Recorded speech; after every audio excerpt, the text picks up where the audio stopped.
you don't always know when you're sleepwalking, but once you wake up, there's a realization, oh my gosh, I'm going to sleep at the wheel at my life. And it's a very big difference to take ownership of your life from a loving, compassionate place and design it by intention versus by default. And right. that's something that I've mastered, is designing my life, not by default, but by intention. And I have seen huge shift in every way, shape, or form. You know, I always say, like, women and men that are up to big things, that want to be really making an impact here, I am like, look, we got to help those people who want to share their gifts. And so for me, I am obsessed with, you know, really being unleashed and unlocked in who you are. What does it take to put your life's work out there in a really big way? How much can I do with this one precious life? Welcome to The Selfish Gift.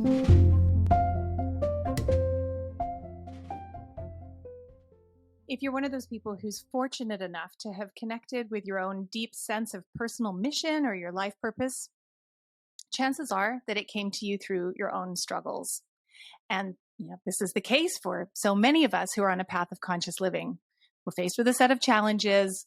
Could be, physical health, relationships, or even just seeking a deeper meaning in life.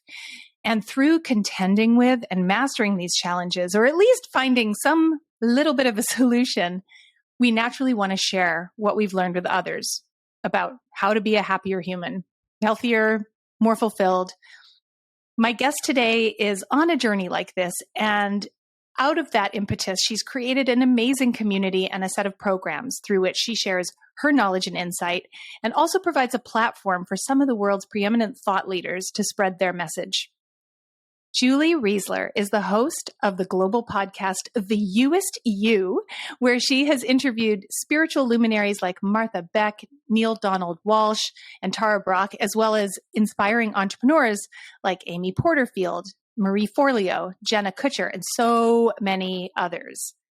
Julie is also the founder of the Life Designer Coach Academy, where she certifies transformation coaches from all over the world. She's a public speaker, a course creator on Insight Timer, and the author of Get a PhD in You. Julie, thank you so much for joining me today. Well, I am so honored to be here and so excited about this conversation, and just so appreciate you and the work that you're doing in the world. Truly. Thank you. Thank you so much. Julie, it's kind of like crazy. Your podcast guest list is basically a who's who of all my heroes. And it must just be so incredible to get to speak to these wise, insightful, heartful humans. So I want to talk to you all about your podcast, your journey with it. And you recently published your 300th episode, girl. What? It's amazing. Oh, we were all a little surprised on this end as well. It's incredible. It's like, oh, look, space and time. It keeps moving forward and things are changing and happening and growing. So we're going to dive really deeply into the details of like what it was like to start and grow and expand your podcast and all your other programs too. But before we do that, let's just take it back to basics. Can you tell me, please, about your gift? The work that you were born to do in this world. How did you come to it, and what does it mean to you? Yeah, and I first of all love that question, and I think it's something that we all have within us. We all have gifts, plural, but often there's a specific gift that, going back to what you said in the beginning of this show, is really often it is discovered through struggles and challenges. And the gift that I really tapped into, that is the impetus for starting my own business, for starting a podcast, for doing everything I do, is around, the struggles for me around, the not feeling enough, that not feeling enough-itis. I'm sure I'm not the only one that has, fallen into that self-loathing trap. I think it's the human condition, right? I think we all struggle with that, whether we acknowledge it or not. Exactly. And for me, it looked like a lot of different things, but certainly the not enough, the comparison piece, the people pleasing, which I have a whole lot of thoughts on that for another time, but I will say that the way that I really, I knew it was a problem, I just was living, and I laugh and I don't laugh when I say this, to say that I was wearing a mask is not the best verbiage today, but for a long time, I felt like I was really showing up like whoever I thought I needed to be. But what happens when you become a chameleon like that, when you start to get so into people pleasing and trying to be all things for all people, is I really lost a sense of myself for quite a long time. And my tried and true way of really finding solace, comfort, relief for me, my addiction of choice was food and sugar. And, it got to the point you wouldn't have known that necessarily, but I was, just had so much shame, like stealing food out of my office, pantry, like eating food out of my own trash. I mean, eating cookies on the toilet. I actually did one of my TEDx talks on that. I mean, I just, the thing I would have wanted no one to know about is actually the point of pain, that when I went into that point of pain and got support and help with support groups and therapy and coaching and a lot of different modalities, that point, which is for most of us, I think many of us, was really where my gift was. And I realized in doing a lot, 20 plus years of deep, inner work, I started to excavate myself. And out of that came this realization, oh my gosh, like I actually love who I am, and how many other people, women, others are living this life where, you're not connected to, you're not feeling good enough. You're not feeling connected to your dreams, your purpose, and not feeling worthy. And it was like, no way am I going to continue doing my life and not help others to move out of that. Totally, Julie. It's like once the kind of the pressure or the pain that you've been living under, and I'm speaking from personal experience too, once you get a little bit of relief from that and you realize like, oh my God, it doesn't have to be this way. I don't have to walk around with this private heavy burden. And now that I know that, I just want to run around and help everyone else to get free from the lies that keep us suffering. Yeah.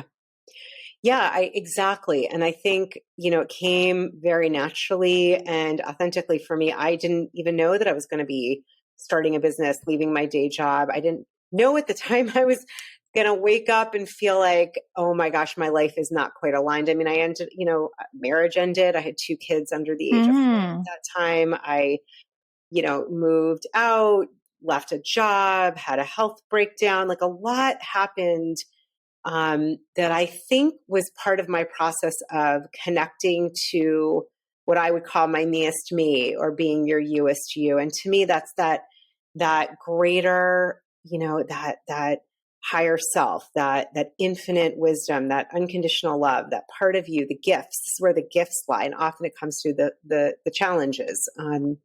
But when I started to feel really, oh, this is who I am. Oh, where did I pick up that I have to be perfect or be all things to all people? Like I just started to unpack and unprogram myself.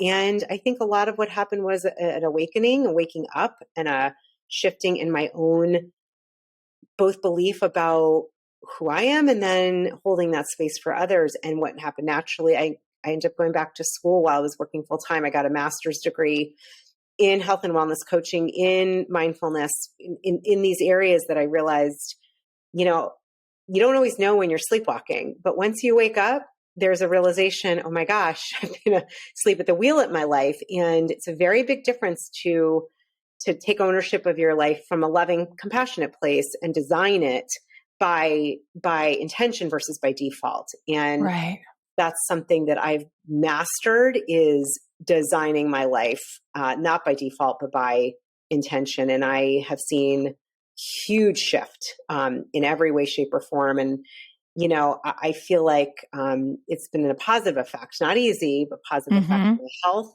I've healed most of this condition I had. Just for me, the gift is really seeing that, seeing the gifts in others and helping, especially, I always say, like, women and men that are up to big things, that want to be really making an impact here, I am like, look, we got to help those people who want to share their gifts. And so for me, I am obsessed with, really being unleashed and unlocked in who you are. And I continue to do it. It's a daily practice. I have a lot of things that I do every day, a little bit every day, but I live and breathe what I'm talking about, what I'm interviewing people about. To me, it's about helping others to wake up to being who they are. And in so doing, you mentor entrepreneurs, women. I'm not sure if I know in your bio you mentioned that you mentor women. I don't know if you also mentor men, but you mentor individuals. Let's just say, I'm sure women, men, and all genders. But you also have a coach certification program, right? So you're also training other people to be life coaches in your way. So tell me about what that's like, just to see that kind of ripple effect, and how and why you started that certification program. Yeah, it's a labor of love. I'll tell you, I did a lot of healing modalities. Therapy is great, 12-step recovery, a lot of different modalities. One of the most powerful things I personally ever did was work with a coach. He helped me about 14 years ago with asking questions, having me look at my life in new ways that were empowering, that legit changed my perspective. And for those, I don't know if you've read A Course in Miracles or the definition, but a miracle is really that shift in perspective. It's that shift in the way you see the world and your life. And I had a full-on shift in perspective, and what I would say is a miracle in working with him, so much so that I ended up coaching with his program. Then I went and got my degree in it. And I thought, holy crap, this is miracle work. This is not just, coaching was actually not quite what it is today. And so I ended up leaving my job, day job, benefits. I had 2 kids, under the age of 6 at that time. And people are like, you can do this, Julie. Oh my God, are you okay? Like, you're leaving everything. And I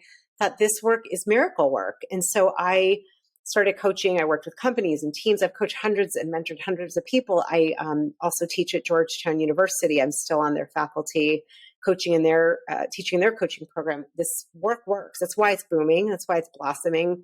But I also know the value of training, and I know the value of really high quality training.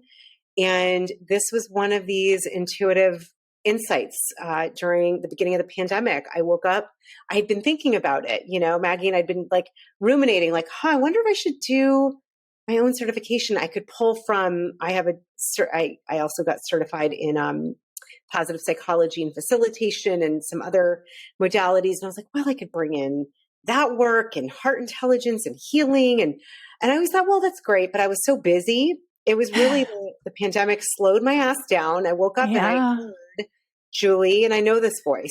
I think of it as my higher self, was like, it's time to start a certification.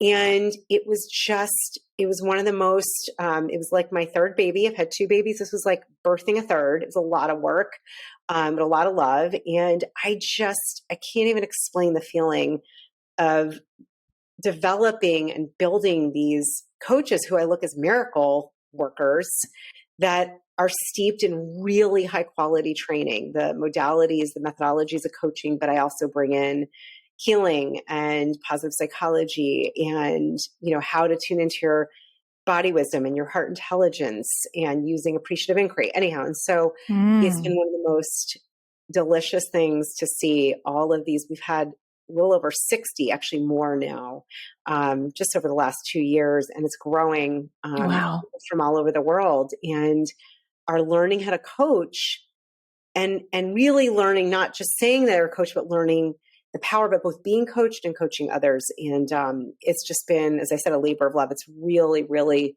powerful for me to watch others get the benefit of it. And then hearing their feedback, that changed that person's life. That person now sees, how they can design their life in a whole new way. So the whole point is we have sovereignty and ownership to design our life, no matter what is happening. We're actually very lucky to have that. And so teaching people other students how to support their clients to do that, it's miracle work in my mind.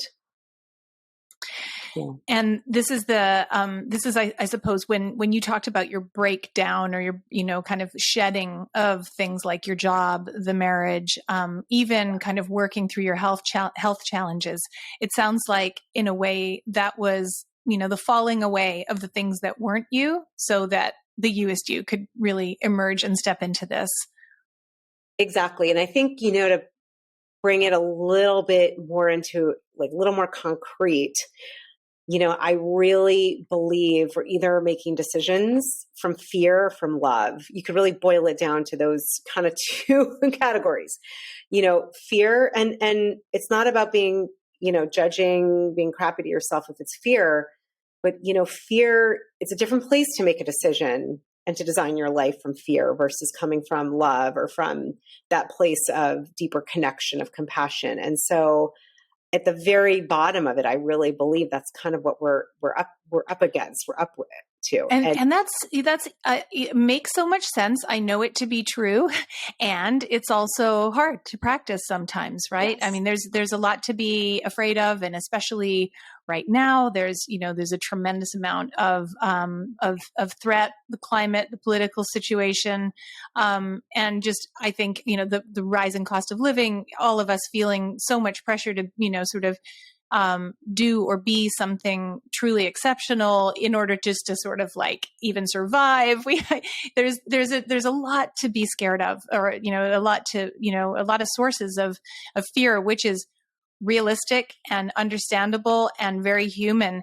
So what can you offer in the way of advice or insight into, what do I do with my human fear, which is completely rational and, comes from a real place.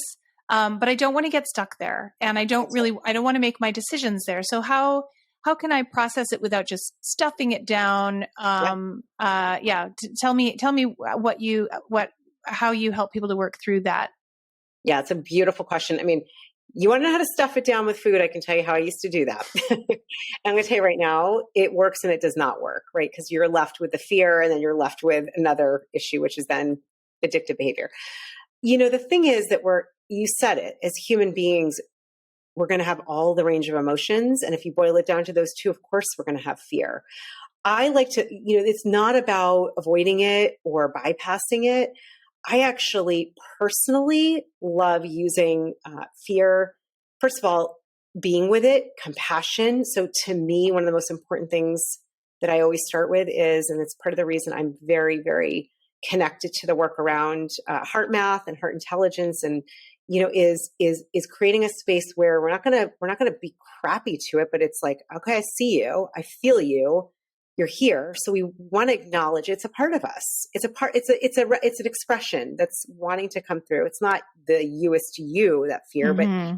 but it's there. And so to just acknowledge it personally, I personally love to acknowledge it. I do a lot of journaling, and I like to journal with it. So this helps me. It's a little bit more of a mental way of being around it. I think another great way to be around fear or anger or anything that kind of has a lot of energy to it, maybe it might be movement, dancing. I like to journal with it. I like to say, fear, what are you here to tell me? What is this about? I like to see it. The other thing is you start to have a relationship of observing. So it's not that fear is you, it's that fear is here with a message. And I personally feel like anger, frustration, despair, whatever it is, joy, that our emotions have messages and often have a gift in them. And so, for the fear piece, it might be like, pay attention. There's something going on right now that wants your attention, and a way that you're being, the way that you're spending your time or money or resources or whatever it is. And often for me, dialoguing in that way, having that journal back and forth, often then I can see, oh, okay, I get a better understanding. Oh, I can feel now that. And, so then it's, okay, I that's understandable. You want to come from that place. And this is why I do think having a coach and therapy is great as well, is so helpful because you can do this by yourself. It's also helpful to have someone who could say, is that really true right now? Yeah. Gigantic. Is that third party witness, listener, sounding board, mirror, and someone has kind of cleaned their own filter so that they can really bring wisdom and clarity to you. It's so important. So important. I can come in as an objective person that's holding space that can hear, reflect what you can't hear. Because when you're in it, it's very challenging in your own self and own space and own stories and mindset to see beyond that. You can, even the journaling that I do, it's very helpful. I always have a coach. Always. I have a therapist and a coach, usually both at the same time, but always have a coach. I always have at least one because I know that there's a blind spot typically. And as much as your friends and family love you and want to support you and give you their feedback, that is not always going to be the most productive feedback that you can access. So they have their own, their own relationship, their own sort of vested interest in, in their own opinions about, your situation or the outcome that they hope to see for you. So bringing that to a coach is just such a cleaner, more reflective way to get guidance. That's right. And one of the things I have found is let's not underestimate the power of using and tapping into these emotions for transformation, for transmutation, for change. So often anger, for example, can be used to, it's even used in the elements, or if anyone's studied anything around the 5 elements or Chinese elements with the different seasons, anger is a fantastic energy. When you tap into what you're really angry about, you can use that as a catalyst to make change. That powered with passion and your why can get you off the couch and get you to write to your congresswomen and men, or to take action, or to speak up, whatever it might be. And so fear, it's the same thing. Fear to me is often a messenger. For me, I tend to bring in a spiritual practice where when I have fear, I like to bring in something that's greater than me, that is going to have, it's what I believe in, is there's an infinite intelligence, this source of light, that no matter what the fear is, I can bring it to this all-knowing intelligence, and it can help to transmute it, to see it, to take the action with the fear, whatever it might be. But what we don't want to do, what I recommend not doing, you don't want to stuff it down or shove it down or avoid it or bypass it. I've done a lot of life like that, and I can tell you right now, it does not work. No, it just comes out sideways, right? It just makes itself known through your unconscious words and actions, or the way that you interact with the world.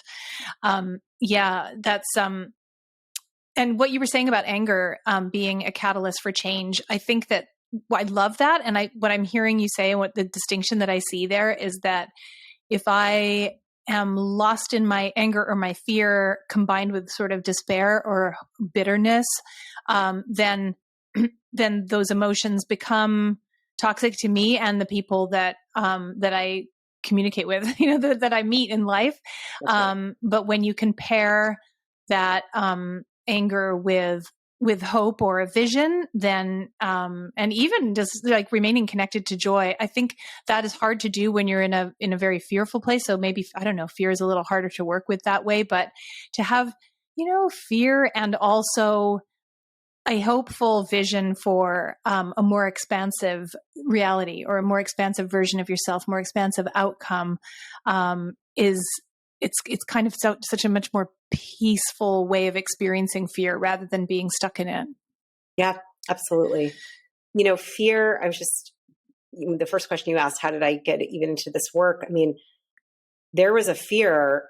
I feared, not just me necessarily slipping back, but my fear is, my gosh, I cannot imagine other women, especially, who feel lost and don't feel like they have a voice and feel this lack of worthy. Like, the fear was, I used that fear of what I felt in myself and was like, my fear is that if I don't do anything, like I'm going to miss out on helping people, really. And that fear was used as a catalyst, an impetus, a passion, an intention, a focus that really led into like, a divine aim and intention to, with my coaching program, with the work I do, with the podcast. I mean, I really, I've used that fear for a positive, I believe.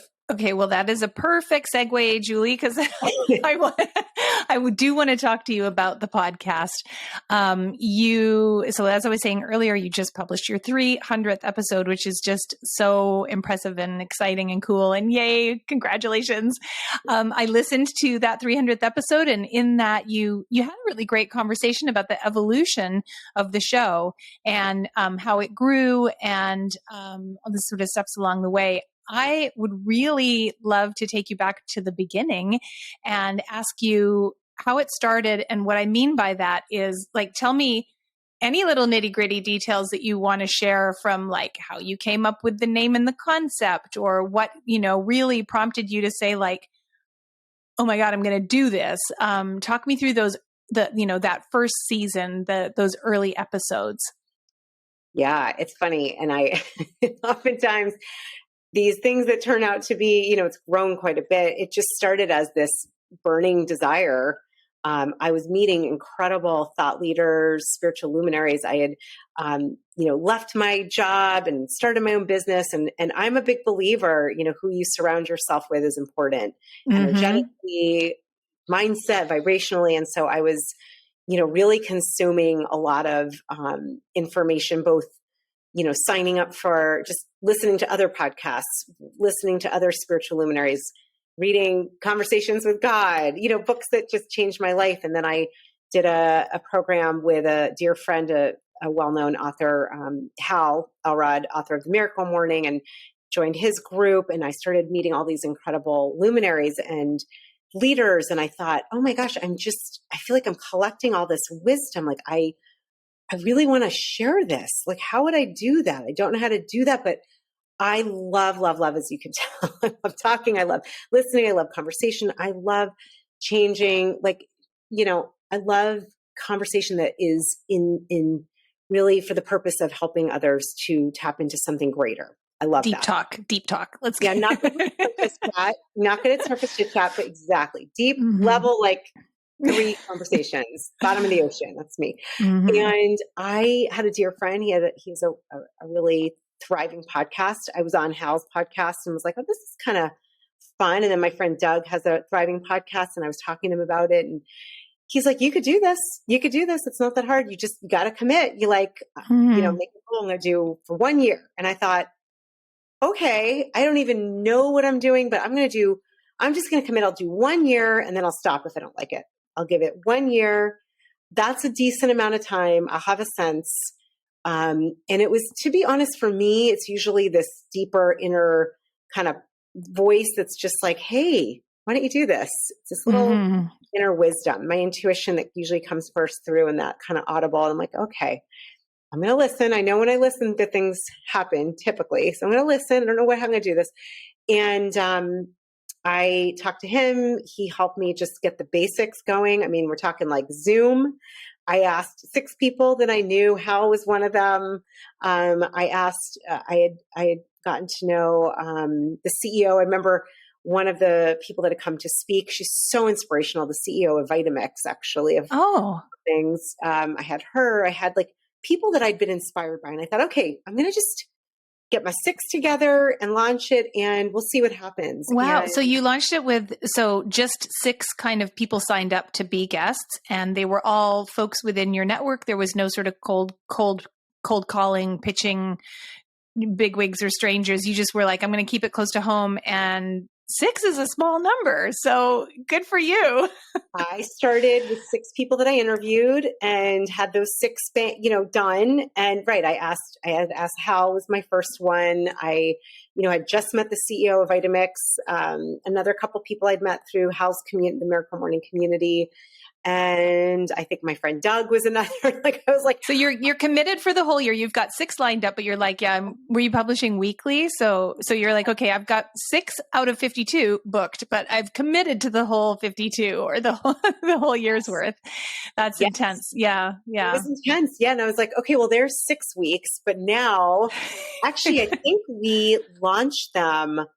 I don't remember if we did it 1 a week or 6 all at once, because I think they want you to release a bunch at a time. But yeah, basically, Maggie, this is what I do. I'm like, okay, we'll just figure it out. I guess I'll just find people. And the funny thing is, 99% of my guests, most of them have been just me reaching out out by myself, not necessarily knowing anybody. I have a very close friend who's a wonderful, she's in PR, and a couple people she said, you've got to interview this author or this person. And I've been very lucky. Some of those people that have come through. Most though have been, I heard Neale Donald Walsch many times, and I just reached out to him. I've heard, oh my gosh, actually Marie Forleo, loved her B School. I was an affiliate, and I'm like, you want to be on my podcast? That was how I did it. Mama Gina, I went to her weekend in New York, and I was like, she's got to be on here. And so does the, others that are in that circle. And so it's just been, I love her. I love him. I love what they're saying. I'm just going to invite them. And so putting yourself out there, like being the kid in class who's handing out your birthday party invitations, and like, I hope you come. It's going to be fun. We're going to have balloons and cake, and 4 years that please I've been come. That's what I do. Yep. So can you tell me, like, how has the content of the podcast itself changed over the time that you've been doing it, or has it? Has it shifted in its vision? Yeah, it's a great question. It's shifted a little bit. I'm realizing, I think it had a spiritual slant in the beginning. I sort of had a coming out for my own self about 2 years ago. I think in the beginning of the pandemic, right before I had spoken actually on stage at one of Hal's events. And it was all about intuition. And I got a lot of response about that. And I realized, I'm highly intuitive. I know we all have intuition. I kind of decided I'm going to start sharing some of the people that I follow that I may not have brought in before, that are definitely, talking about, on the other side of the veil and connecting to your own psychic abilities. I love how you say, like, coming out about it, because it is a bit like that, isn't it? It's like, I'm secretly spiritual, Right. Here's the funny thing, Maggie. I have a lot of, friends that were like, it wasn't so secret. I know, right? You have been known that way. And I was like, I am. And they're like, yeah, and I've always known you're psychic. I've always known you're highly intuitive. I'm like, you did? She's like, don't you remember when you like sensed my energy and this, and then I ended up having that? I'm like, no, I don't remember that, but okay. But there was a piece of like, and I think for me, that's been part of the work is really owning that as a gift, my intuitive abilities, and it doesn't take away from anyone else. We all have it in different ways. And my connection to my desire to be connected to the spirit realm. And that's just, again, getting back to like, okay, I'm going to take off the mask. I'm going to be the real me. I'm not going to worry about whether people think, that this is hard for them to understand or unprofessional or weird, or like, I mean, especially if you've worked, like, I know you started out your career in corporate setting. There's very much this feeling of like, and we live in a secular society. It's like all that stuff, you leave it at the door. You don't, kind of wear it, talk about it in society. And it's so freaking liberating and soul nurturing to speak about this deeper truth and that we sense, because let's face it, that's the larger part of our life experience, right? Like what happens in the conversations that we have with the people that we interact with is one level, but what happens inside the mind and inside our bodies and hearts and souls, that is a much bigger part of our lived experience. So to be able to actually bring that into the 3D and discuss it is just like, such a, what my friend would call a shoulder drop moment. I love that. Yeah, the shoulder drop moment. Yeah. So one of the things that you talked about on your 300th episode, you were saying about how the guests' messages. One of the things you've really loved about that is that, like, yes, you're bringing them and their message to your audience, but that you were saying that sometimes it just feels like, oh, this is just for me. I'm here because I'm getting to soak this up, and this conversation is, a teaching moment for me to learn from and enjoy. So, can you tell me about, like, what are some of the most memorable teaching moments for you? Oh my gosh, there's been so where many. You were just sitting there going, like, okay, I'm here in front of all these listeners, but this is just this wonderful, wise person speaking directly to me. Yeah. I mean, this happens now almost every time. And I'll tell you this, and let me say this, that starting this podcast was as much for myself as it is for others. I was like, I want this. I want to have a conversation with, Laura Lynn Jackson or Neale Donald Walsch. Or I love that. That's why my show is called The Selfish Gift, because it's exactly that. It's like, I'm going to give this, and by the way, I'm going to receive a lot too. Yes. This is for me. It has to be reciprocal, right? That's right. I mean, I just had a conversation, two of them that are in my mind. I had one with Matt Kahn, who wrote All for Love. He is just a wonderful, Lightworker channel, such a cool guy. And then most recently, I had an amazing conversation with Danielle Laporte. Again, she came back on to talk about her new book. And I'm sitting here and I'm like, my heart is just like completely beaming. It's just, oh my gosh, I'm like in love with this conversation, and I'm vibing with her. And I'm just thinking, like, I really feel you and I feel what you're saying. And I'm so grateful to be in this conversation. And I know this is going to help other people. I've had this so many times. Tara Brach was somebody like that. Martha Beck, Lee Carroll, who channels Cryon, Neale Donald Walsch, Mel Robbins. I mean, almost Mama Gina. I mean, I'm like going through my brain because there have been thankfully so many people. Raw Goddess was somebody like that. I mean, it just seems like this. Wow. Like Dr. Bruce Lipton, Greg Braden, who's one of my favorites. I mean, I just sitting here, Lynn McTaggart, who writes about intentions, the miracles of setting intentions, and has science behind it. Everyone from the Heart Math team. I practice Heart Math every day, and just hearing how our heart has this field of intelligence. And I know it to be true. And to hear that and share it, it's like, this is a gift to be able to be in these conversations. And I always say a prayer or a little intention beforehand, Maggie. It's like, let me be a channel for the highest good for my, both for myself and everybody listening. Let the questions come out be of the highest service. And it is a real gift to be doing this podcast, be doing this with you, and to be doing the one that I have where I'm, just really getting to connect to such incredible wisdom. I get it. And, it's the reason why I publish nonfiction books that help heal and inspire is, because throughout my life, books have really saved my life, transformed the way I understand myself, transformed the way I move in the world. And so part of it is like, okay, I have, my skill set is like editing and words and stuff, but how can I kind of like selfishly soak up all of what I want out of this career of mine? And that is by, okay, well, these are the people that I want to work with and support and just sit with and learn from. So that's so amazing. So tell me about, but you didn't have all these incredible luminaries in your podcast the first year. So was there a sort of like growing pains, or like a moment where it kind of leveled up, and how did you move through that gateway? Yeah. Well, I was lucky. I did have, everybody that has come on, for me, I always kind of ask some questions around, is this somebody who I feel like my audience, and even when it was starting small, they're going to get some nugget that's going to help them to really expand their own vision of themselves. I brought in a healer who's got a little bit more of a controversial background to her. I had studied with her, and I remember a lot of interesting comments with her. I brought in all kinds of. Tell me about that. What happened? Did you get some blowback and some criticism, or how did you handle it? Because this is really like literally the fear of that kind of negative feedback happening is one of the things that prevents us from putting ourselves out there in the first place. So tell me how you dealt with having a controversial person on the show.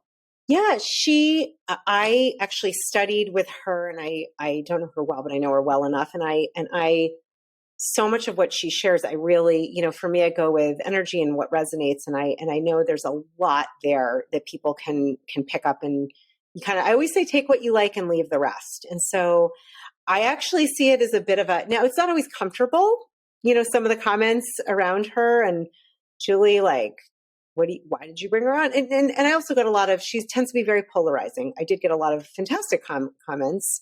One is, I know that who I have on my show is not going to be for everybody. I had a very, very well-known guest about a year or so ago who talked about thoughts with the pandemic that definitely not everybody related to. And I feel like this, look, I'm going to share some of what has worked for me. May not all be what I'm doing, but I'm going to share what feels like some really great wisdom. And I trust people are going to take what they like and are going to leave the rest. And if they're not leaving the rest, I have a really good 12-step program that helps me to deal with that. Well, I think that fear of public criticism is one of the biggest stumbling blocks that any of us face when we're considering putting ourselves out there in the world. Like I feel like I have to, especially for those of us who come from a super people-pleasing family of origin or character, personality profile. So how have you dealt with, I guess, I was going to say the fear, maybe you're not having the fear, but how would you how have you dealt with criticism or, approval, disapproval, that sort of thing? That could be trolls or unkind comments, or like literally, how do you support yourself through that encounter? Yeah, it's a really good question. I have, look, I don't love receiving comments that are not kind. I mean, I can tell you, less so with the podcast. I have a pretty decent platform on Insight Timer, which is a really lovely mindfulness app, and I have a ton of meditations on there, and put some of my podcast episodes, and I have courses on there. And I mean, of course, I get a lot of lovely feedback. Of course, the one comment I got that, I think this person said this meditation is, and he put a horse and then poop. And I was like, well, that sucks. Oh my God. And, nice. Really, I was like, so mature. So mature. And I was like, well, that's not fun. Now, I actually would have appreciated if they had left some feedback. Why? So when I do get feedback, I actually love hearing from people like, hey, Julie, love this meditation, but you talked a lot. Like, can you leave more space? That helped me. The next meditations I did, I realized, oh my gosh, that's right. Because they don't need, it's better to leave a little space. Like, it's important to leave that space to process. So I changed my way of doing them, and I got a lot of good feedback about that. But knowing how to separate the useful, fair feedback from just harsh criticism is super important. I have some friends that are in this world and that have really grown and expanded themselves, succeeding. And, and I've read this as well, that when you get negative feedback, consider it like you're doing great. Like when you start getting that negative feedback, it's saying that people have an opinion. And, one of my friends was like, look, that's like a mark of success. I'm like, I'm going to change that. I wouldn't say it feels like a mark of success, but what I will say is what I'm learning to do is not to take other people's opinions, good or bad or indifferent, and make it mean anything. So the same thing when I hear fantastic feedback. I just got a really incredible, my friend sent a text. I mean, I was like, my mind was, I always say blown, not blown, but her friend had reached out. She's like, oh, listen to this podcast. She's like, I already listened and I use it in my world literature class. And I'm like, wow, really? But, I don't want to base my worthiness on any of that. And that's something I'm learning is we're worthy because we're freaking worthy. There's nothing to do with others' opinions. So I'm learning on both ways, no matter how it's going, no matter what's being said. So not getting too kind of like high on the praise. not getting and high. not getting crushed by the criticism. That's right. Exactly. And that, my friend, that is like taking 20 years to even get there. Yeah, I struggle with that. I'm a real approval seeker, and I feel really uncomfortable if someone is unhappy with me, disapproves of me. So I really admire you for being able to kind of like stay in that zone of equanimity and sort of take it all for what it's worth and nothing else. Working on it. Yeah. Definitely. Most of the times that's where I'm at. Sometimes, but it's to be expected. You put yourself out there, you're going to get feedback. And I've had people, the whole spectrum. I'm not willing to let fear of that get in the way, Maggie, because I feel so important for as many people as humanly possible that tune in to what these conversations are about. To me, being empowered and sovereign and having free will and knowing you do and shifting your mindset and being able to design your life the way you want to me, that is like knowing you can do that and knowing that your body can heal itself and understanding you're worthy already and your heart has intelligence, like all of these things that are part of what I'm having conversations about.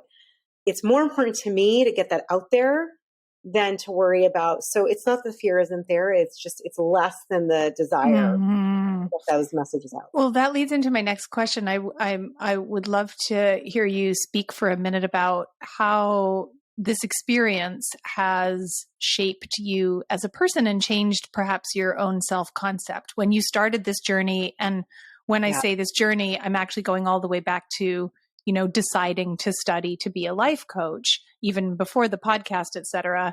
But especially now that you have a platform, you have a coaching academy, you have, you are in touch with people whose lives you've impacted. So what has this brought you in terms of your own personal rewards? Yeah, I love that one. Well, it's really interesting. One of the biggest lessons, I was raised very loving mother who tended to put especially like performers and doctors and people on pedestals very easily. And, raised in the 40s, 50s. Anyhow, I think not you, her. Her, not me. You were raised in the 40s. I was not. Nope. 80s and 90s. Yeah. No, you're like, wow, you're really holding well for 70. Yeah, you are so well preserved. No. Well done. Yeah. So I think that like putting people on pedestals, one of the biggest gifts of doing this podcast of interviewing all kinds of people, especially luminaries and bestselling authors and really well-known thought leaders, is over time. And I remember this as I started doing more and more interviews, like, oh, she's a person too. Oh my God. Oh, it's not better. She's not worse. There's no, that comparison that, oh, that person's there, that pedestal, like syndrome. Starstruckness. Yeah. Starstruckness. It really it like flattened out. And I actually remember this, the moment I felt this was about probably 2.5 years ago when I interviewed Tara Brach. She was actually, I just remember I was like, I can literally feel my heart connecting, speaking to her heart. And it was one of my such a beautiful conversation and experience. By the way, she's one of the most present people and just incredibly compassionate and loving. And I called a very close friend of mine. I was like, that was amazing on every level. And what I really just got is we're all just in our own different timelines and journeys, and there's no better or worse. And she's exceptional. I'm not saying that. But being in her presence didn't trigger a sense of inadequacy in you, that you could see that she was just so grounded and so present that she was a human being. I just really got, I think all of that that's right. That just, it fell away, it melted away. And when I talk to anybody, I'm like, I'm just here with you as a human being. I want to know your heart. I want to know your struggles. I want to know the wisdom you've learned. Like, we're all not here. We're not here for that long, like, let's share the what's going on with you? I want to hear your divinity. What's over there? Because it helps me to connect to mine. And so I don't know, something really shifted. It was like, I remember that moment. And from then it's just been, it's like, I just see it as a gift to see and to connect with as many, people that we're all connected, we're all connected. For me, it's like, how can I inspire myself and everybody else? So it's a win-win-win when I have these conversations. It's not just me and them in a little, Zoom room, but we're actually going to hopefully add something to the planet. And that was a big learning for me. Big time. Yeah, that's wonderful. Yeah. I'm curious to know, I'm going to take us into a little bit of a pragmatic zone because I'd really love to know some of the practicalities around what it takes to maintain your podcast in particular. I mean, there are so many things I could ask. I feel like we should have a whole other conversation just about the coaching program, and your book as well. But just in terms of your podcast, so you're publishing weekly. Do you have a producer? How much time do you think you devote each week to, keeping it going? Yeah. So there was a year I did 2 a week. I'm going to tell you right now, that was no bueno. That's a lot. That's a lot. I, again, have this tendency when I love something to just want to do it and do it and do it. It was just too much. That was intense. The truth is that I'm interviewing all the time. Like right now, I mean, my podcast is booked until October, meaning I have enough interviews done until October right now. Oh, wow.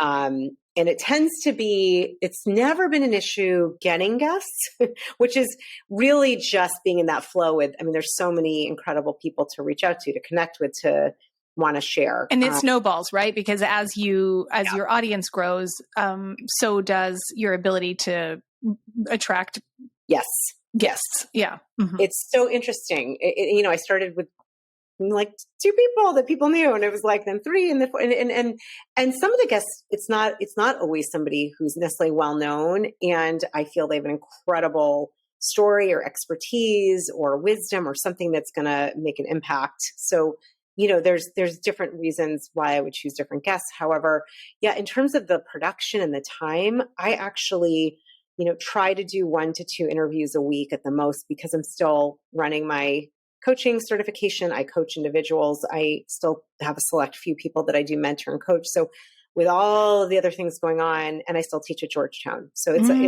a lot. Yeah. It's a lot. So I tend to kind of keep those going, but I write all the show notes, all of everything that goes in the emails and the social media, but in the YouTube, we have a YouTube, I have a YouTube channel as well with this. I have an amazing producer. I found her, she produces a podcast I was on, and I loved her response to me, and she's been with me almost since day one. Amazing. She has a team that works, and then I have somebody that's helped to come in and just, frankly, like my grammar sucks. And oftentimes I write things with like terrible syntax and grammar. So I have somebody who, she's amazing, who just like looks it over. And recently, about a year or 2 ago, I was like, you know what? I really should probably like just make sure grammar, but also, there's the whole world of SEO. I had no idea. Right. I wasn't doing any of that. So, but I do all the content, I research everybody. I reach out, I find the guests, I interview them. I write all of the information afterwards. It's quite an undertaking, it's not just you snap your fingers and it's done. And what do you do to prepare? Do you map out your conversation ahead of time? When we started, we were looking at, okay, here's how the list of questions and what we're going to, tell me what you do to prepare for your guests. Very rarely do I map it out too much. If I'm inviting someone on, I've either read their book or I'm very familiar with their work. So usually what happens, and if I haven't recently, for example, Neale Donald Walsch, who wrote Conversations with God, I had him back to interview him about his book, God is Love or something like that. And I hadn't read that yet. So I read that, and I was taking notes the whole time. And so, I had notes. I basically have questions that I'm curious about. And that's really what I do is I read a book. I listen to their talk. I'm like, tell me more, explain this, like things that I want to know about. I will say one of the things that happens, and I don't know if this happens with you, Maggie, and it's funny. I think I said it out loud in that 300th episode. I think I did. I actually have, I can't prove this, but it feels like a line into the kind of mass audience. Like I will hear questions that come in that are not necessarily mine as the only way to explain it. So it feels like someone is calling in, and I'll hear like, oh, okay, hearing a question to ask that. And I'll ask that question. And it feels like I get questions channeling through me. So I really allow for those to come up. And, depending for some people that do want a preparation and the questions, I will do that for some people. But my favorite interview is, when I have notes, I have thoughts, I know about them, and we just go, in and let it go naturally. It's my favorite. I love it. Yeah. And Julie, what advice would you give to someone who is thinking about doing this and they're wondering like, oh, there's already so many great podcasts out there. I don't know if I have if I have anything new to say, or if I have what it takes to sustain the effort and really, hang in there until it takes off and builds momentum. What would you say to someone who is considering following this path? Well, here's what I would say. First of all, the first question is this something you think you should do, or you feel it's like a heart flare? It's a must. I've got to do this. I want to do this. This is a desire. If it's a burning desire, if it's a passion, that's a different answer. If it's, I think I should do this, this is a great marketing tool. If you're not in it, I'm going to tell you right now, I don't recommend doing it. That's my advice. If this is a burning desire, passion, and yes, it did end up being, and it can be a great marketing tool. I really feel first you go with what's in your heart. If this feels like a heart-centered, like I've got to do this, do not underestimate what the universe can do, and who is just as equally looking for what you have to say. Do not judge or go into the way that the divine universe works. Because if I had done that, I wouldn't have done this. And I kept hearing and thinking and feeling, I've got to do this. And I just have a feeling there are people that are going to resonate with these conversations. There are so many podcasts out there. I've had people on my show with huge, even bigger podcast platforms. And you know something? Number one, I had one of those amazing women, and she's like, Julie, I'm so glad you're doing this. That was amazing. And don't stop, because sometimes the same people listen and sometimes they don't. There's billions of people here. And I just believe, I think Rumi, it's a Rumi quote, like whatever you're my favorite. seeking, love Rumi. Whatever you're seeking is seeking you. You've got to believe, I choose to believe that, and I've seen it. So if it's a heart-centered burning desire, passion, then I would consider, committing. I'm going to do this for a year and give it a year. Give it. Yeah. You could do one a month. You don't have to do one a week. You don't have to do it that way. And from what you've been saying, it sounds like that advice applies to all our decisions, right? It's like, is this stemming from my heart? I know that you had Martha Beck on not that long ago, and she was talking about her book, The Way of Integrity, which I listened to in the audiobook edition recently, and I'm in a gigantic Martha Beck binge these days. Like I'm listening to her all the time on her podcast. But it's really about this deep soul knowing, and that she calls it your compass, right? That it will never, ever, ever steer you wrong. Never. And the corollary of that, what that means, of course, is that if you're putting any effort or energy or resources into something that isn't coming from that place, you're off track. That's right. Yeah. Word. Exactly. I would say that was going back to the first question, that is the biggest distinction and change when I started to follow that, which for me, I believe is also connected to intuition and inner wisdom. I can only say this, the quality, the deliciousness of life, it's not perfect, and following that never has led me into a place I didn't want to be, if not more. And, following that compass, that inner wisdom, your guide, that part of you that knows, it is a whole different way to do life. That is how I run my business. That is how I run my life. It's how I design my life. And I think it's exactly what you've said. That to me, that's the question for every question. Where is this coming from? And it's kind of back to that love or fear. Is it coming from heart, from my compass, from my inner guide? Or is it from a, like, I have to, I should, that to me, those thoughts are more in the land of fear and doubt. And that's okay. Just know where you are, because if you take action and you're like, you got your trail mix, but it's heading you to the land of doubt and fear. And I don't care what trail mix you've got, like, you're going to want to do a U-turn soon. It's not fun there. Julie, right now you are about to launch or have just launched the Impact Mentorship Program for what you call Brave Dreamers. Can you tell me about it? Yeah, a lot of what I do, as I just said, comes from a deeper kind of compass, intuitive guidance. I have worked with a lot of entrepreneurs, a lot of women, and some wonderful men as well, all genders. I really, really feel strongly what I've noticed for myself. What's important to me is to support those that are really here to follow their inner guidance and are up to bigger things and want to make a bigger impact in the world. And I know personally from my own experience in being in communities that does not happen alone, and having the support of a community, but also somebody, I've built something that's really, I know what it takes to build not just a successful business and practice, but something that feels successful on the inside and is aligned with your greater wisdom and heart. And so the mentorship mastermind is really, it's in response to others asking me, can you help me and support me?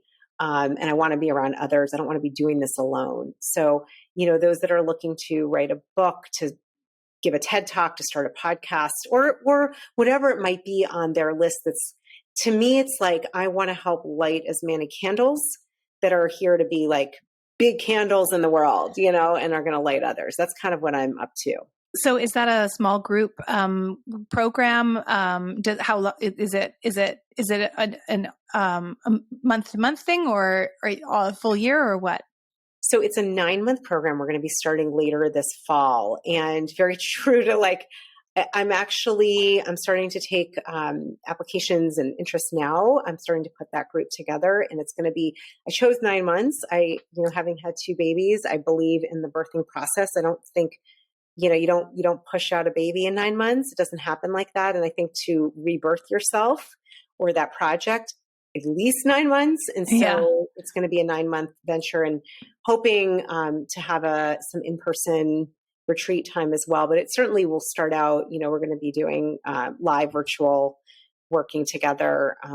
Really both what needs to happen strategically and action items, but also what's happening within your mindset, what's happening with your own inner work. To me, you have to be doing the two together. Oh my God, it sounds amazing. So where can people, so you're taking applications now and choosing your humans. Where can people go to find out more or sign up?